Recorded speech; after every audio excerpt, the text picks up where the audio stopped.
Right. Good afternoon, members of the NFMW Retirement Fund. Today, I'm going to give an investment update as of April 2020, obviously talking a bit about the impact of the coronavirus and what has happened to investment returns and how we see things going forward. So let's get right into the swing of things. As you will know, and from the press and social media and all the things that we read, and obviously also the lockdown situation, the world is basically experiencing the COVID-19 pandemic at the moment. Most of the countries in the developing world, as well as developing world, has instituted some lockdown restrictions for its citizens, and it's basically resulted in loss of economic activity in many countries. Obviously, it's an unprecedented event that we are experiencing, and also the impact on the economy is quite severe. But first, just a look at the latest figures out of the pandemic, and total confirmed cases now close to 2.5 million across the globe, with about 170,000 people already deceased from the disease. If you as members would like to follow the statistics and figures of the COVID-19 pandemic, you are welcome to look at those figures through those two links that I've provided to you on this slide. I think the big issue obviously is that the lockdowns across the world has got a huge effect on businesses, small businesses, medium businesses, large businesses, and of course the employment of people that's working in those businesses. As you know, those lockdown restrictions and social distancing restrictions, it's got a huge effect on the operations of businesses worldwide. And unfortunately, the spillover into the real economy, therefore the operations of businesses, is really unprecedented and something that we haven't experienced before. As a result, globally, we expect most countries to experience a recession in this calendar year, 2020, which does not bode well for market returns and economic activity in general, and also therefore spilling over into employment and the well-being of lots of people in the world. Basically, what we are looking at is two scenarios with regards to seeing out the year, either a strong rebound in growth, and obviously for the strong rebound to happen, the lockdown restrictions will have to be lifted soon, and the economies will have to be restarted and opened up again. In that scenario, in spite of maybe a quick restriction lift, you can see the is still unfortunately in negative territory, and most countries worldwide will still experience an economic recession, just meaning that growth in the economies will be negative. So we will see negative growth in 2020. I think if it takes longer than expected, therefore, if, for example, there's a second wave of infections or lockdown restrictions has to impose at a later point in time, these growth or the growth estimates will look even worse, and we'll see some bigger negative figures from a growth perspective. I think if you just look at the South African estimates, -3% in a strong rebound, and it can go to a -5% when the economic activity to restart, that takes a bit longer. Almost a minus 5% retraction or a contraction in our GDP growth forecasted in those types of scenario for 2020. Obviously, the economic growth has got a high correlation or basically linked to your equity markets and investment markets in general. There's quite a lot of uncertainty that this pandemic has created, and uncertainty is not very kind for investors. Investors in general do not like uncertainty because they cannot invest money and do business in uncertain economic environments. As you can see, for the month of March, this graph just shows you how equity markets globally has really been severely hit because of the pandemic and the restrictions imposed by governments worldwide. Almost all equity markets contracted between 20 and 30% of their value. The speed at which this has happened has been unprecedented, and basically it's the quickest that we've ever seen such a deterioration in our equity markets.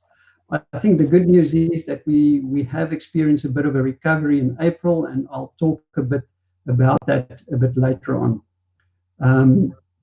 Obviously, one can understand that the impact of the virus and the lockdowns has just affected businesses in such a way that they cannot operate, therefore they cannot produce or even provide services, and therefore that will have a big impact on profits going forward, and therefore the markets reacted in this way. So if we just look at the figures around the market returns for the month of March and also for longer terms, you can see it's been severe. The all-share equity index in South Africa down by almost 12% or just over 12%. Even the bonds weren't spared, minus 10% for the month of March. That obviously also follows the junk status that Moody's has downgraded South Africa to, which has got a severe impact on our bond yields and also the rand depreciation that we've seen in the month of March, almost 14% rand depreciation. Obviously, that is a bit of good news for your offshore investments. The 14% depreciation that we've experienced will add to returns on the offshore assets of the portfolios. About that a bit later on. On top of the pandemic and the COVID-19 crisis, there's also been oil wars going on between Saudi Arabia and Russia, which has got a severe impact on the oil price, basically dropping by a staggering 60% in the 3 months. So year to date, the oil price declining by almost 60%. And this has got a severe impact on commodity prices in general. I think obviously these figures feed through into the long-term figures as well. On equity markets over a 5-year period, almost no return coming out of the South African all-share index, bonds giving you around 5% per annum and cash around 7% per annum. So really, the month of March has really had a very bad impact or a severe impact on monthly returns and will also feed into the longer term returns. I think we need to talk about what governments are doing to fight the pandemic and also get the economies going again. And we've seen drastic action all around the globe by reserve banks, federal reserves, central banks, and the likes. These two graphs just depict what has happened in the United States, the biggest economy in the world. You can see there on the right-hand scale that interest rates have been cut basically down to 0%, just makes it easier for consumers and companies to pay debt and also take on new debt at very low rates, which opens up or which provides liquidity for those businesses during these times. And on top of that, huge fiscal stimulus packages have also been announced. That means money going straight to the consumer and straight to the economy to provide liquidity as things progress. Hopefully, these types of actions will help small businesses to survive this period of restrictions that's been imposed. In South Africa, we've seen similar reactions coming from government, fiscal stimulus, tax rebates, tax holidays, etc., being announced also to support small businesses and medium businesses. And then obviously, we've also seen in the last month 2 rate cuts by a total of 2%, which will help the consumer repay outstanding debt repayments, and those payments will obviously reduce as a result of the reduction in interest rates. So really, governments across the globe are doing what they can to support their economies, small businesses, and obviously the workers. We can just hope that that will assist during the couple of months that we will experience severe slowdown in economic activity, really on a global scale.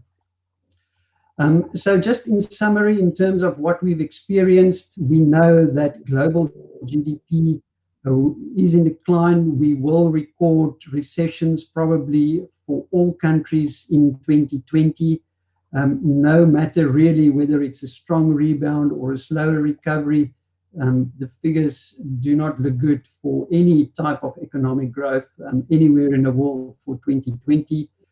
There's a huge, significant monetary and fiscal support from all governments across the globe, including South Africa, that will help small businesses and obviously the workers to get through this period. We hope that this will at least help people to keep their jobs and be employed once the restrictions are lifted. But unfortunately, as a result, unemployment is expected to rise sharply. Unemployment obviously affects consumer spending, consumer confidence, etc., that will impact retail sales and general economic activity, which feeds through into businesses.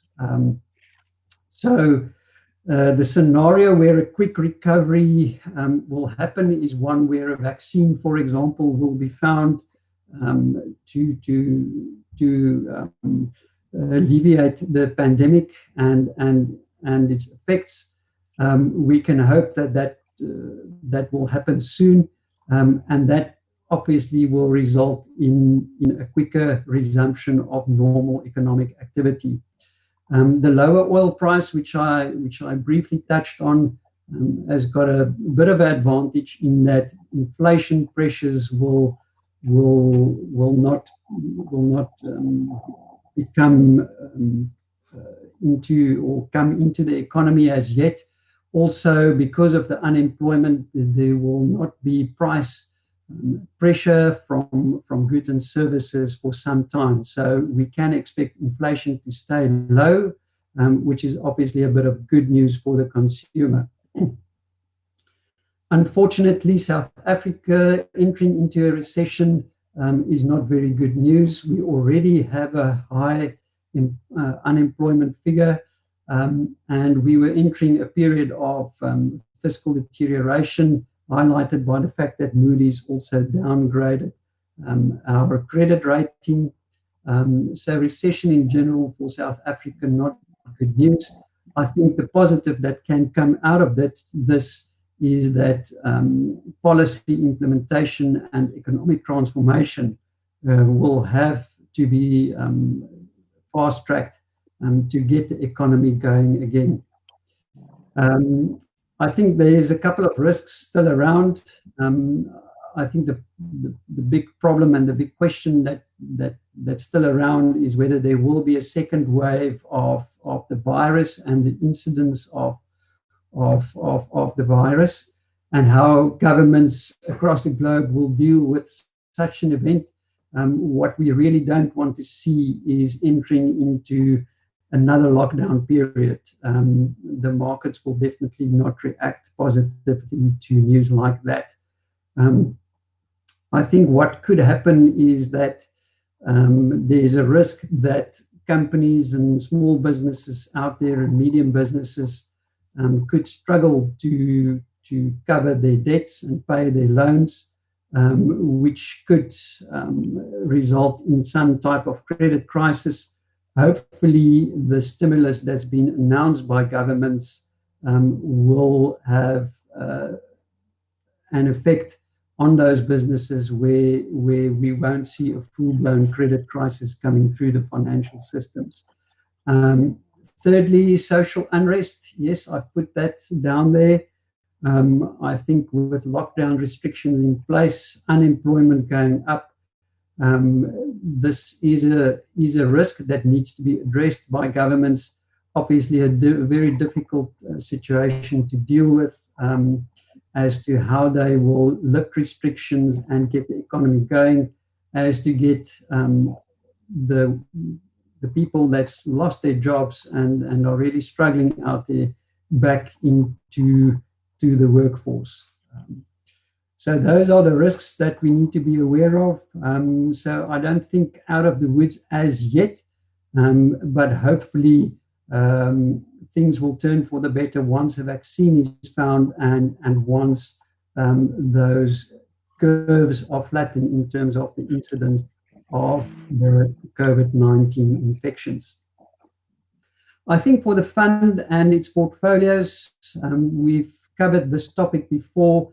What can the fund do and how is the fund positioned in terms of its investment? In that sense, diversification for us remains key.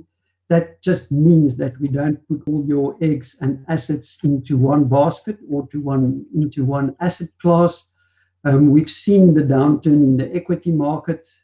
Fortunately, the portfolios aren't all invested 100% in equities. It's a basket of investments into various asset classes that will create diversification. So we diversify your investments between asset classes, between geographical areas, between offshore and local assets, and then various companies, various managers, and so forth. That just means that all these investments and assets do not react in the same way at any particular point in time or with any particular event. So, for example, we've seen interest rates being cut of late by the Reserve Bank. Normally not very good news for the rand measured against other currencies, but rand depreciation means that your offshore assets increases in value. Therefore, whilst our local equity market, for example, took a downturn because of the virus and the lockdowns, the rand depreciated at the same point in time, which created some upside for the fund's offshore assets. So very important to remain diversified across all asset classes, so that any sharp downturn in any specific asset class, that risk will be negated by having diversification into the portfolios. Then just moving on, if we just talk about portfolio positioning and what we are doing with regards to the investments in the portfolio, and if we are moving assets around in the portfolio, we are very aware that market volatility makes this very difficult and also very dangerous to do, to just move assets around within asset classes. For example, markets can recover very quickly on very good news. We know that markets always looks forward. So even though the real economy is still struggling, markets tend to price these things forward, and markets can therefore recover quicker than the real economy would actually recover. As a result, the volatility in the market can be quite severe at this point in time. So we are quite cognizant of the fact that we do not want to try and time the market at any point in time with the fund's assets. Portfolios are fairly conservatively positioned. The capital growth and aggressive growth portfolios remains close to the maximum permissible exposure for offshore assets and offshore exposure, which means that the fund will benefit from rand depreciation, which we've actually seen. So those two portfolios with the offshore exposure has really performed well, or that section of the assets invested in those portfolios has really performed well and helped the returns when the markets fell by 30%. Other than that, the portfolios are slightly overweight local bonds. As I alluded to, after the downgrade by Moody's and our sovereign credit rating going down to junk status, the bond yields have actually kicked up quite severely, which was a good entry point for entering into the bond market again. So we are overweight on the local bond side, and we think that investment will bear fruit for many years to come. Then if we just look at the equity exposure, we are underweight local equities and overweight global equities. The reason for that being that we'll probably see a recovery first in the developed market like the US, for example. So we do favor global equities as opposed to local equities. And obviously that also helps the offshore allocation of the fund. The fund actively and continuously monitors and manages its tactical allocation on various levels between managers, and there's also a dedicated asset manager that will take advantage of any tactical moves within the portfolio. One additional point, maybe just to note, is that there is a bit of protection for rand strength from these levels in the portfolio, which we think will also bear some fruit for the years to come. Right, then just a word of caution. I briefly referred to it in terms of market timing. What we do know is that over the longer term, we know that equity markets will outperform cash. For example, if we just look at history, we know that equities in general has outperformed cash by between 5 and 7% if one looks at longer term investment horizons. Just a reminder that retirement fund benefits and investments are long-term investments. So we need to take that into consideration. It's very difficult to try and time the market.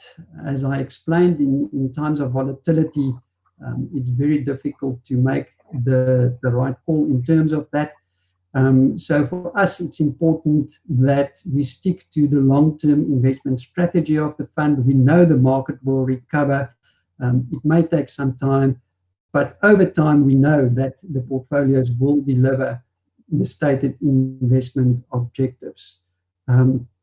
Just a word of caution, I know members can choose portfolios or switch between portfolios. As I stated, very difficult to get the market timing right. If you do consider any changes to your choices, please consult a professional financial advisor before you do so and get the right advice for your portfolio before you make any changes to it. I think a question that members often ask and that we get often is, how does the fund's performance compare to other local government funds and other pension funds out there? The fund has performed very well compared to other funds. I'll show you the returns just now.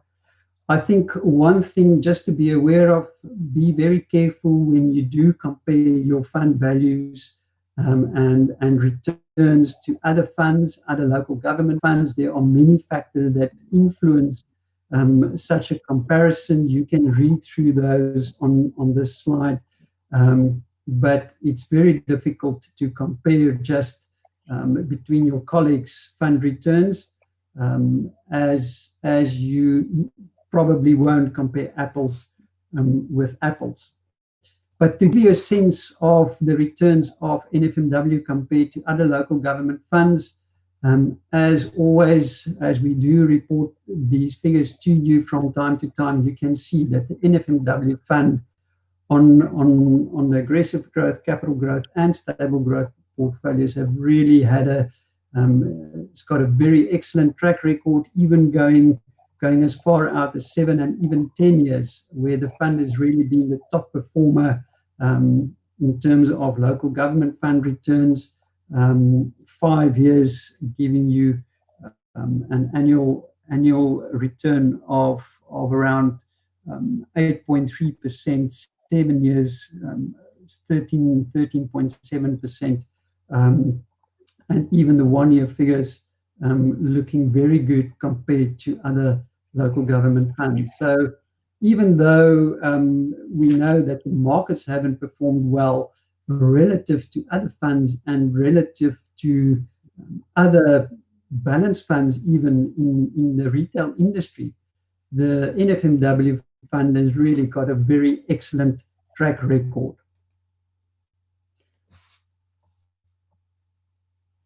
Just to give you an idea of what we can expect for the month of March and the latest investment performance, obviously, as I alluded to, the month of March, 12% down on our equity markets, bonds also giving you minus 10%, property almost a minus 50% year to date. So really bad performances out of most asset classes.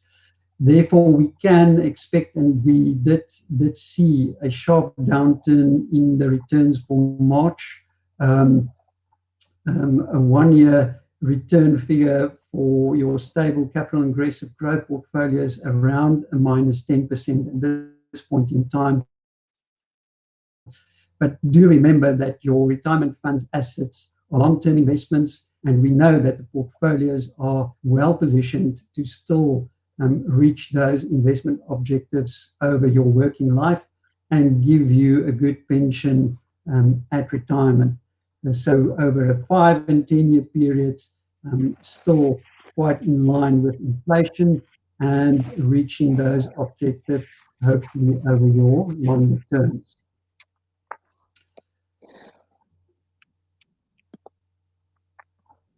So just to conclude, in conclusion, in terms of this investment update, I think first and foremost, the world is basically facing a major pandemic, and our thoughts goes out to all those that's affected in this tragedy that we are experiencing. We just hope that the fiscal stimulus and monetary stimulus and the government support will help small businesses going forward, open up the economies as quickly as possible so that everything can normalize again and uncertainty can be removed to create a better investment environment. And also, on top of that, we'll then slowly but surely start to see the recovery in the markets as well. I did allude to the fact that we've seen a bit of a recovery in April already, and I can give you an idea of the returns on the various portfolios more or less up to the middle of April. So mid-April, for example, the aggressive growth portfolio up by 8.9%. So that, again, just highlights the volatility in the market. So we've seen a bit of a recovery after the March poor performance. So please, it gives you an idea that we must stick to a long-term investment plan. Do not make any rash decisions. And if you do want to make any financial decisions, please speak to a professional financial advisor at this point in time. Just a couple of pointers, food for thought. Please read through these pointers. It's always good just to read more about investments and what you should consider when you're considering your investments and your portfolios. Um, we've experienced these types of scenarios and events before. Thinking about the global financial credit crisis, basically in 2008, the dot-com bubble that burst in the early 2000s, previous recessions, world war events. So sometimes we do experience these types of events that comes along and affects the markets in severe ways. But remember that retirement fund assets are accumulated over a working life, and that could span almost 40 years. So investment horizon should always be taken into account looking at investments and returns on the markets. Volatility is extremely high at this point in time. It makes it very difficult to make any investment decisions. Please, again, and we've said it many times in this presentation, speak to your professional financial advisor should you wish to make any changes to your portfolios. Um, I think if you were planning on retirement fairly soon or within this year, even maybe going on early retirement, if that was a plan, I think it may be worth a consideration to postpone plans like that, um, and just make sure that you do not miss out on a possible recovery that we could experience within the next 9 to 18 months. And that will obviously improve financial positions to quite a large extent. I think that's more or less it from me at this point in time. Thank you for listening to this update. We know it's been difficult in terms of returns, but remember these events do often create quite good opportunities in the market, and be sure that we will take the opportunities that presents themselves to make sound investment decisions that will just add and help the recovery in the returns going forward. Thank you very much.